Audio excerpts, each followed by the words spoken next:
karyawan. Selamat datang untuk di Oke Podcast, obrolan karyawan podcast.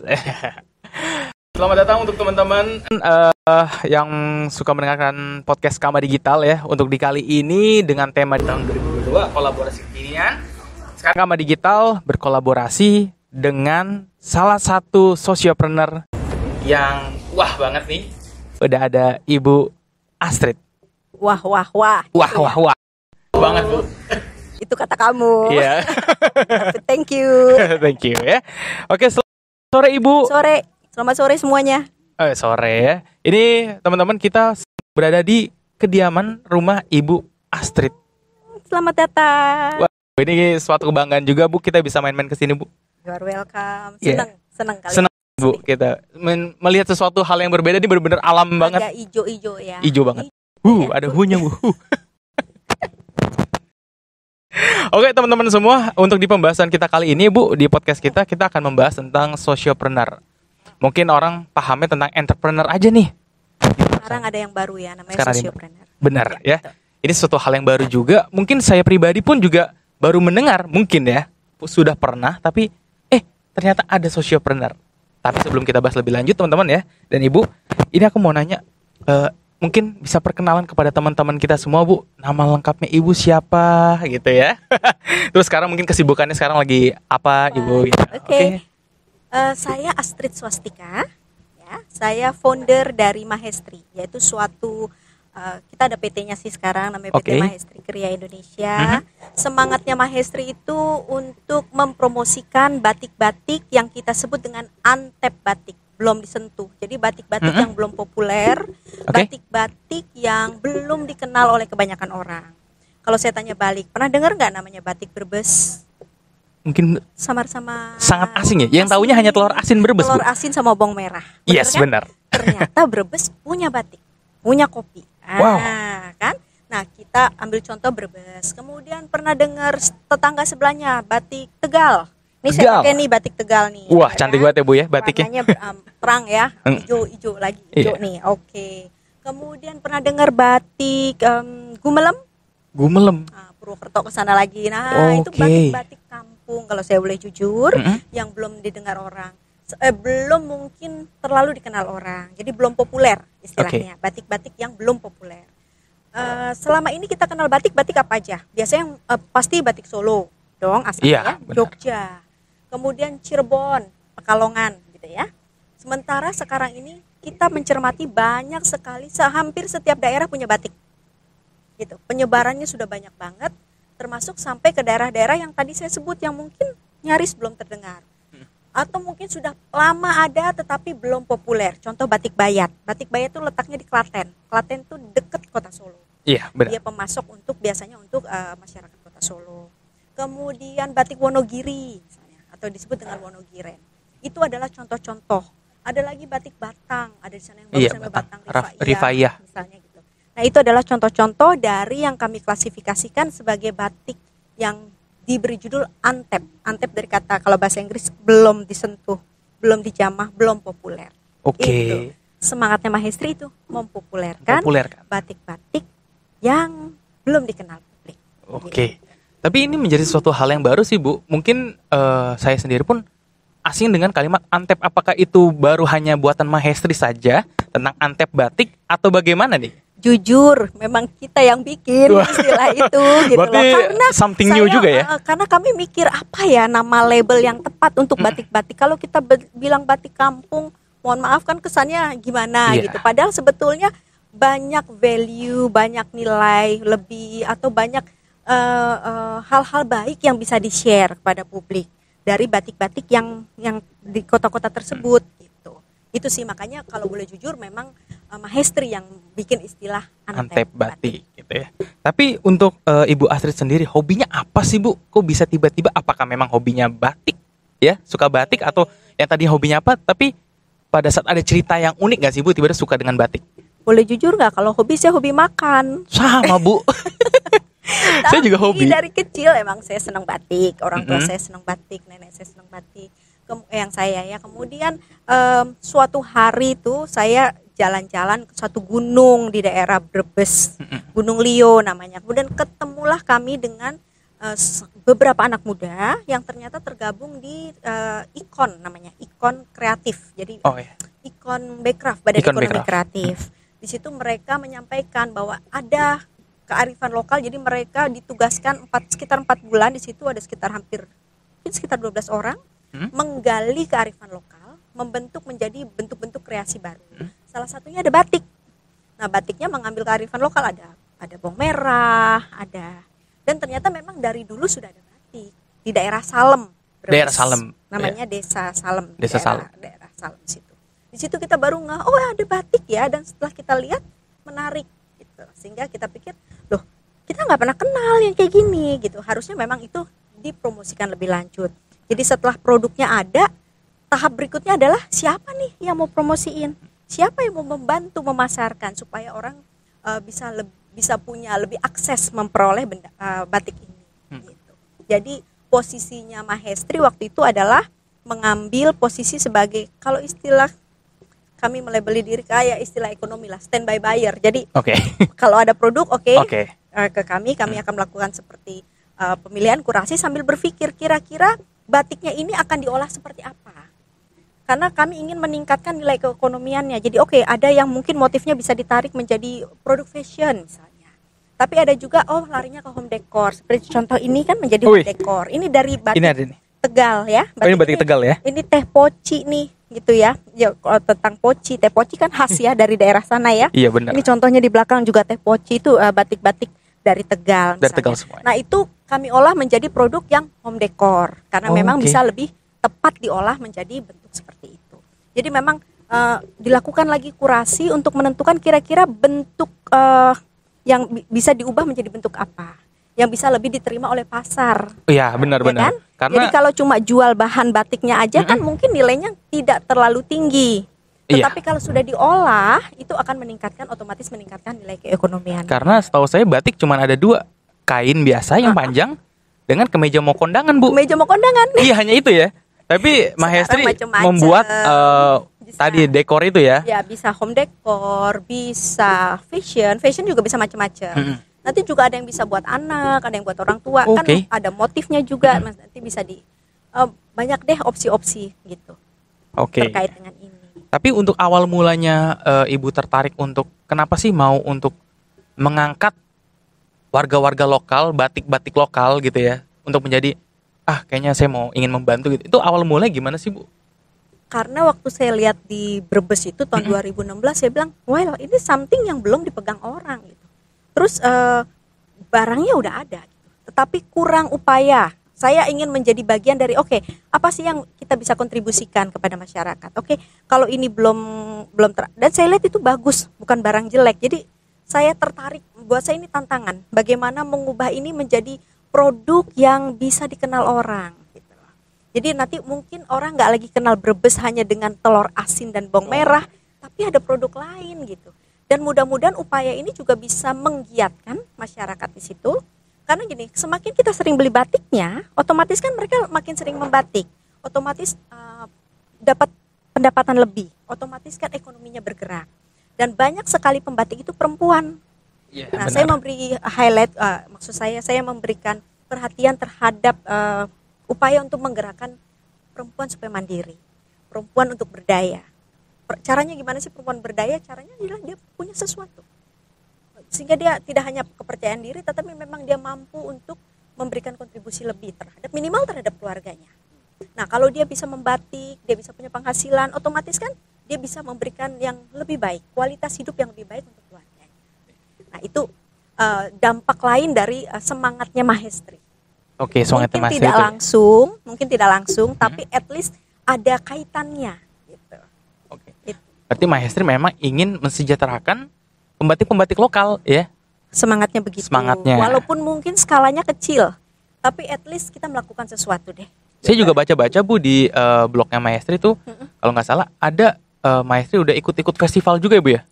Festival batik, terus Jakarta Fashion Week. Ya, kami ikut di Indonesia Fashion Week. Indonesia Fashion Week ikut di runway-nya juga. Waktu itu dikasih kesempatan juga. Kebetulan sama tim IKON itu karena bagian dari Brebes ya. Jadi mereka IKON sudah punya motif-motifnya, kami mengolah gitu kan, menjadi fashion dan kemudian tampil di runway.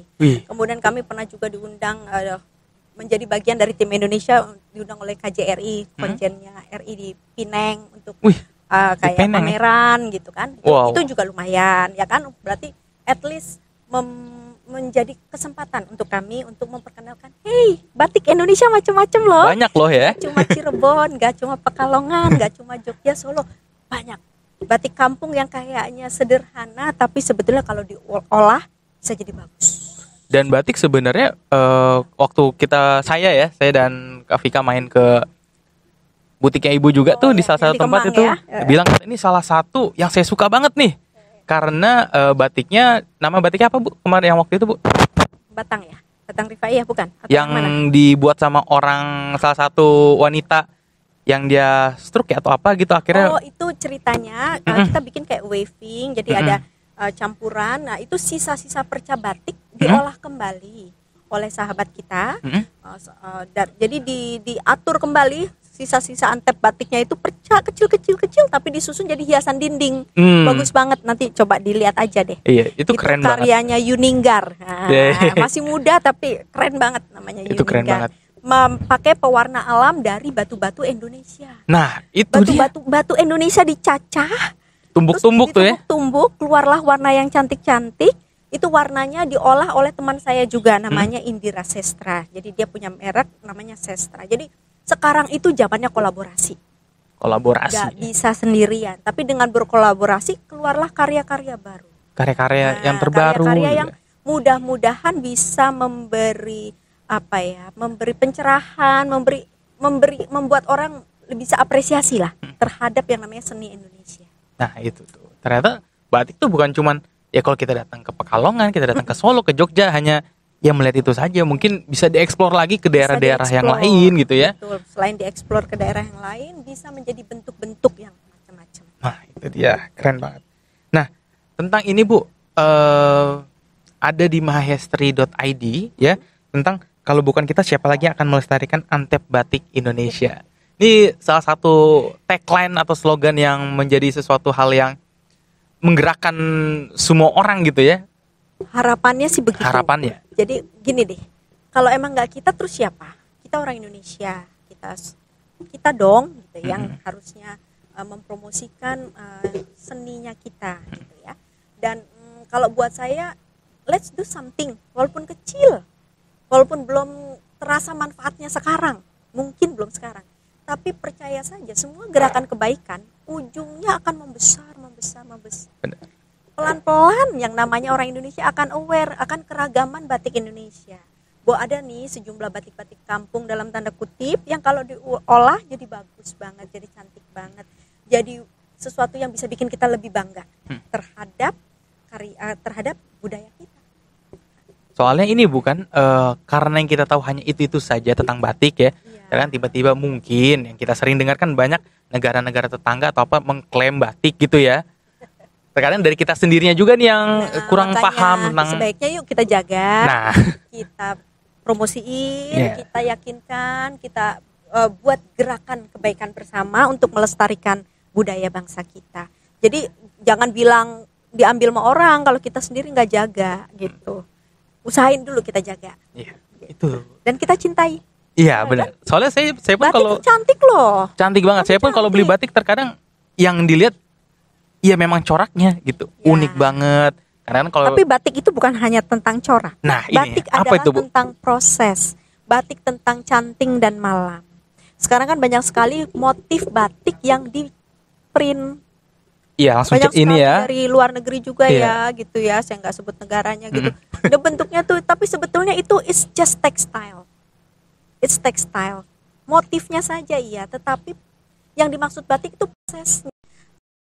Batik Batang Rifaiyah sebagai contoh itu pembaris sudah terbatas karena banyaknya orang tua dan mengerjakannya kan emang rumit sekali gitu ya. Nah itu bagus banget, filosofinya dalam banget. Itu dia cuma ada sekitar motif 24 dan dipadu padan aja dan sangat islami. Jadi mereka kalau mau membatik mereka sholat duha dulu.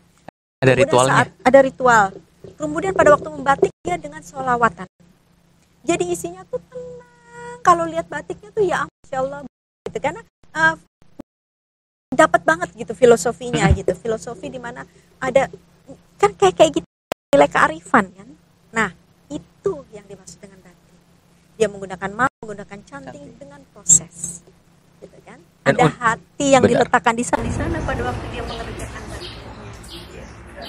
Saya itu sampai ditulis di artikelnya Mahestri tentang batik Rifaiyah ya. Batik Batang Rifaiyah. Batik Batang Rifaiyah adalah katanya si pengrajinnya ada ritual khusus ya tadi yang di Ibu bilang ya. Betul gitu. Jadi memang kita bisa lihat kok bagaimana suatu produk yang dihasilkan dengan menggunakan hati gitu. Itu beda halus gitu. Nanti di sini saya nggak ada contohnya yang Batang Rifaiyah, tapi coba deh cari lihat. Halus banget, rapi banget. Dan tidak membuat corak hewan dan tumbuhan. Ya, kalaupun hewan dan apa itu? Menggambarkan hewan tapi tidak lengkap. Jadi sesuai dengan syariat Islam. Jadi dia mainnya kebanyakan corak tanaman atau apa gitu. Iya, cantik-cantik semua. Iya. Nah, Bu, tentang sebenarnya value yang ingin disampaikan oleh Mahestri ini apa sih Bu untuk ke kalangan mungkin teman-teman di Indonesia ataupun di luar? Value-nya adalah saya kepingin banget sharing. Kami ingin banget sharing tentang ini loh keragaman lain dari batik Indonesia. Banyak batik yang harus kita, kalau bisa kita promosikan bersama, kita cintai bersama. Kan ada ucapan tak kenal maka tak sayang. Jadi kalau kita nggak belajar mengenal, kita nggak akan pernah tahu dan nggak pernah jatuh cinta. Tapi kalau kita udah kenal, kita akan makin cinta sama batik Indonesia. Kemudian juga kalau dipikir value lainnya adalah kita ingin mengajak pada gerakan kebaikan. Gitu. Yuk promosiin, yuk mencoba untuk ingat ya pada waktu kita beli selembar batik, gitu ya. Sebetulnya kita itu membantu loh. Membantu kehidupan orang lain. Sociopreneur itu, kalau ngomong sociopreneur, sekarang kita tahu bahwa ini bukan tentang kita, tapi tentang orang banyak. Yeah, that's right. Ini tentang bagaimana ketahanan misalnya dari keluarga karena dapat penghasilan dari situ, atau tentang bagaimana pemberdayaan perempuan. Bagaimana yang kayak gitu tuh menurut kami nilainya tinggi. Nilai yang gerakan kebaikan yang mudah-mudahan kalau bergulir bisa membantu ketahanan banyak nih, ketahanan keluarga dan pemberdayaan. Nah, di Mahestri sendiri kan juga ini namanya open class kelas itu ada di Mahestri. Kita sekarang terutama di Kemang kita ada tempat nggak besar tapi lumayan lah. Itu kita secara rutin memiliki kelas-kelas. Jadi bisa kelasnya itu macam-macam terkait dengan seni. Jadi kebetulan kita kerjasama dengan kami juga menjadi bagian dari satu komunitas tentang olah kain, seni olah kain terkait dengan wastra. Jadi di situ nanti bisa belajar. Besok ada tentang misalnya sesederhana bikin sulam atau sigori. Atau sigori itu bukan batik, nah itu misalnya penjelasan tentang itu gitu ya, sigori sederhana. Atau nanti misalnya kami pernah juga bikin diskusi, forum diskusi tentang ngejelasin apa itu artefak, kan? Nanti juga ada lagi diskusi yang lain lagi. Kemudian kemarin juga bikin itu pakai pewarna alam, gitu ya, bikin kelas di situ. Jadi itu bisa kumpul. Atau dulu sebelum pandemi saya pernah diminta oleh beberapa orang, boleh nggak itu bikin forum-forum untuk orang yang sudah sepuh. Secara demografi Indonesia akan kebanjiran dalam tanda kutip, akan banyak sekali orang yang berumur. Ya kan, semua kan orang getting older, menjadi tambah tua. Nah, bagaimana orang-orang beliau-beliau yang sudah seperti ini punya makna dalam hidup? Karena kan mereka juga butuh berkegiatan, mereka juga kepingin tampil cantik. Jadi mereka bilang, boleh nggak Mahestri bikinin? Atau boleh nggak kami kumpul di sini sekedar apa? Baca, diskusi atau mereka diskusi tentang apa? Gitu. Saya bilang boleh, tapi kayaknya masih COVID kan sekarang. Yeah. Jadi saya belum berani tuh ngumpulin bapak ibu yang sudah sepuh-sepuh itu. Jadi mudah-mudahan setelah COVID kami bisa kepada bapaknya juga, punya berkegiatan. Tapi kalau misalkan senior, mereka senior citizen. Tapi Bu, kalau misalnya mau ikut kelas kayak gitu, biasanya ada infonya dari mana sih? Infonya bisa lihat di IG-nya kita. Bisa ada IG-nya kita Mahestri_ID. Mahestri_ID itu buat teman mungkin yang yang suka dengan belajar-belajar seni membatik dan sebagainya. Tadi bukan hanya membatik juga ya Bu ya? Kita lagi berupaya untuk punya kegiatan mungkin supaya lebih jemput bola. Kita akan bergabung dengan komunitas ini namanya jadi nanti kita bikin seperti ada bazar, ada workshop, ada festival payung Indonesia. Festival payung Gitu.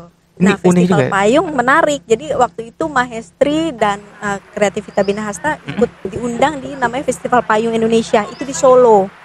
Ya, diselenggarakannya di Taman Balai Kambang. Nah, jadi kami terpikir bagaimana, dan itu menarik sekali karena payung Indonesia dengan desain macam-macam, termasuk batik kita taruh di situ dan antep batiknya cantik banget. Gitu loh. Biasanya kan kalau yang batik payung lukis ya Bu ya biasanya. Ya, itu bisa dilukis, bisa pakai bahan-bahan lain dan itu bagus banget. Nah, itu kayak rasanya kami pertimbangkan bagaimana kalau kita hadir di mall-mall. Jadi mudah-mudahan di 2022 ini insya Allah akan ada tampil di beberapa atau public space. Ya, di public space gitu. Nah, kalau menurut Ibu Astrid nih, ada nasihat atau motivasi nggak sih Bu untuk anak-anak muda sekarang, kan apalagi udah zamannya sekarang udah mulai berkembang, banyak niat-niat anak muda sekarang tuh ingin berbisnis gitu ya. Nah, bagaimana sih Bu untuk nasihatnya jika ada anak yang ingin berbisnis untuk mensejahterakan orang lain seperti Ibu nih, socialpreneur? Yang pasti berbisnis itu jangan takut capek, terus harus sabar, harus punya tujuannya mau apa gitu, yang jelas gitu ya. Tadi ya, jangan takut capek, jangan kerja apa aja, karena jadi sociopreneur itu dikerjanya dari A sampai Z. Senin ke Minggu ya, Senin ke Senin. Saya pikir kalau jadi entrepreneur atau sociopreneur bisa ngatur waktu, bisa. Tapi sumpah itu susah juga.